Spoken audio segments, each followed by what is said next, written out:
اگر یہ مساجد مدارس نہ ہوتے، کہیں بھی جہاں میں مسلمان نہ ہوتے، بصورت بشر سب درندے ہی ہوتے، کسی بھی جگہ اچھے انسان نہ ہوتے۔ اگر یہ مساجد مدارس نہ ہوتے، کہیں بھی جہاں میں مسلمان نہ ہوتے۔ بسم اللہ الرحمن الرحیم، الحمد للہ وکفا وسلام علی عبادہ الذین اصطفى، اما بعد فاعوذ باللہ من الشیطان الرجیم، بسم اللہ الرحمن الرحیم، ان اللہ لا یغیر ما بقوم حتی یغیروا ما بانفسهم واذا اراد اللہ بقوم سوءا فلا مرد له وما لهم من دونه من وال۔ وعن علی رضی اللہ تعالی عنہ قال قال رسول اللہ صلی اللہ علیہ وسلم یوشک ان یأتی علی الناس زمان لا يبقى من الاسلام الا اسمه ولا يبقى من القرآن الا اسمه مساجدهم عامرة وهي خراب من الهدى۔ اللہ تبارک تعالی قرآن شریف کے اندر ارشاد فرماتے ہیں کہ اللہ کسی قوم کی حالت کو اس وقت تک نہیں بدلتے جب تک کہ وہ قوم اپنی حالت کو خود بدلنے کی فکر نہ کرے۔ جب اللہ تعالیٰ کسی پر آفت نازل کرنا چاہتے ہیں تو وہ واپس نہیں لوٹتی، اور اس وقت اللہ کے سوا ان کا کوئی مددگار نہیں ہوتا۔ اللہ تعالیٰ کی نگہبانی اور مہربانیاں جو اللہ کی طرف سے ہمیشہ بندوں پر ہوتی رہتی ہیں، کوئی قوم محروم نہیں رہتی جب تک کہ وہ قوم اپنی روش کو اللہ کے ساتھ سے بدل نہ لے۔ جب وہ قوم اپنی روش کو اللہ کے ساتھ سے بدل لیتی ہے تو اس کے اوپر آفات، مصیبت، بلائیں نازل ہوتی رہتی ہیں۔ جس وقت تک مسلمان اللہ کے حکم کے مطابق اپنی زندگی گزارتے رہے اور اپنے آپ کو اللہ کے حکم کے تابع رکھا تو اس وقت تک مسلمانوں کا عروج تھا، مسلمانوں کو دبدبا تھا، مسلمان فاتح قوم کہلاتی تھی۔ جو اس وقت کے اندر سپر پاور طاقتیں تھی سب ان کے سامنے زیرو کے درجے میں تھی، سب ان کے سامنے ہیج کے درجے میں تھی۔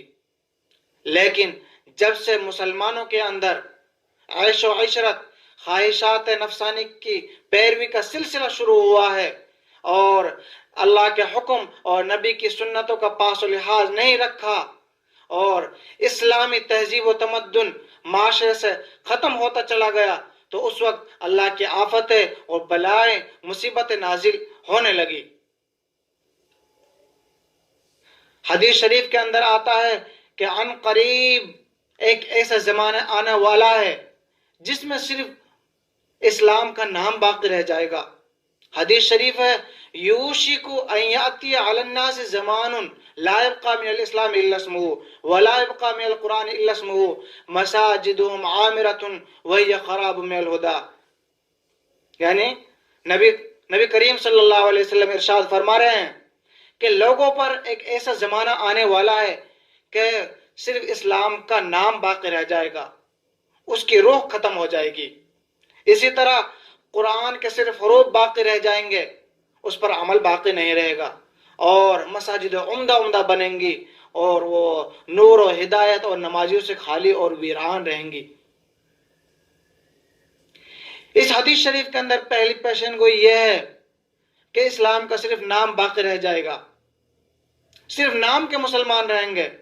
جس طریقے سے غیر مسلم شراب پیتے ہیں اسی طریقے سے مسلمان شراب پیئیں گے، جس طریقے سے غیر مسلم جوا کھیلتے ہیں اسی طریقے سے مسلمان جوا کھیلیں گے، جس طریقے سے غیر مسلم سود کے کاروبار کرتے ہیں اسی طریقے مسلمان بھی سود کے کاروبار کریں گے، جس طریقے سے غیر مسلم کے گھروں کے اندر ٹی وی اور ٹیلی ویژن ہوتے ہیں اسی طریقے سے مسلمانوں کے گھروں کے اندر ٹیلی ویژن اور ٹی ویاں ہوں گی۔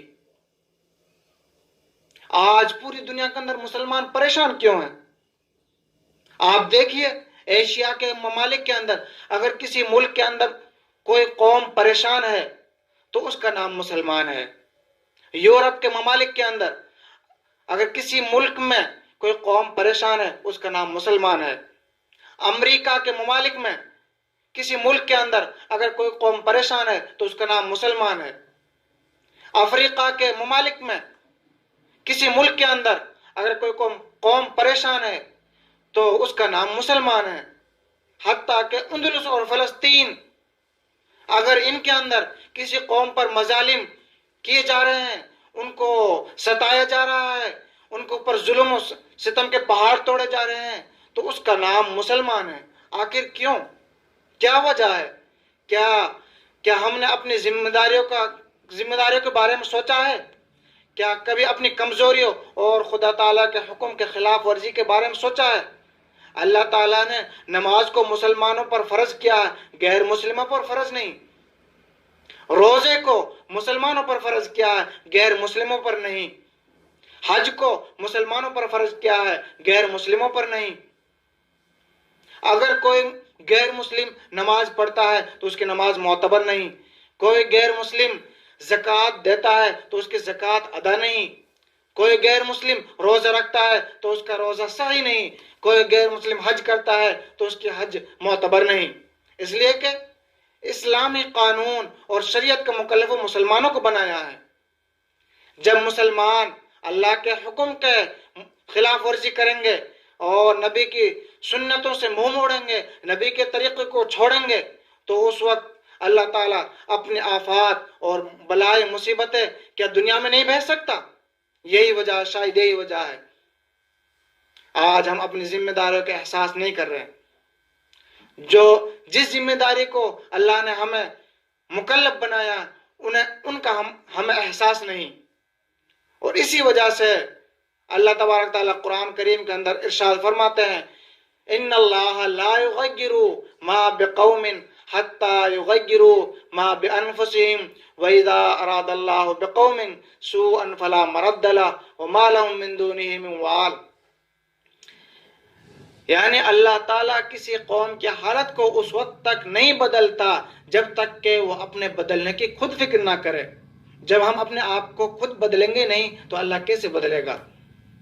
یہی وجہ ہے کہ آج پوری دنیا کے اندر مسلمان پریشان ہے، در در کی ٹھوکریں کھاتے پھر رہے ہیں، طرح طرح کے ظلم و ستم کے مصائب و آلام کے پہاڑ توڑے جا رہے ہیں، اس لیے کہ ہم نے اللہ کے حکم کو توڑا ہے، نبی کے طریقوں کو چھوڑا ہے۔ یہی وجہ ہے۔ اللہ تعالی ہم سب کو معاف فرمائے، اللہ تعالی ہمیں اپنے اعمال درست کرنے کی توفیق عطا فرمائے۔